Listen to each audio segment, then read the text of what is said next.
Well, Pat, this inmate is on the loose after he gave guards the slip right here at the Men's Central Jail. And now the Sheriff's Department is telling us there were multiple breakdowns in the system. Security cameras show 37-year-old Christopher Lee Brown walking right out of the door at LA's Men's Central Jail.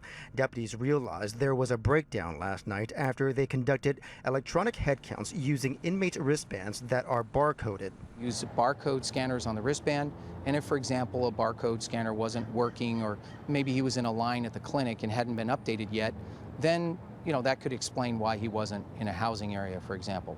Deputies checked places like the court line cell and the medical area, but he wasn't there.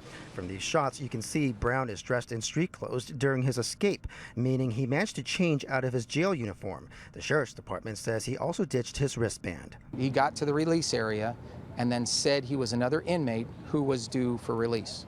And so he impersonated that person.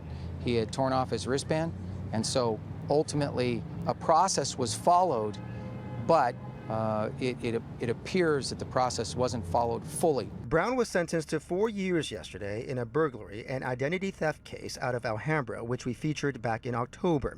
He's also been convicted for assault with a deadly weapon and spousal abuse in the past.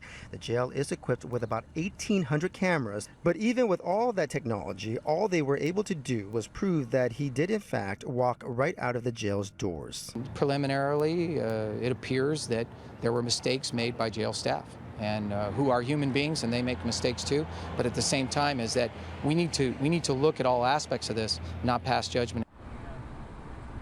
And investigators say that the man Brown was impersonating has been accounted for. They also say if you do see him, do not approach him. Simply call the police because he does have a violent history. We are live in downtown Los Angeles. Jeff Nguyen, CBS 2 News.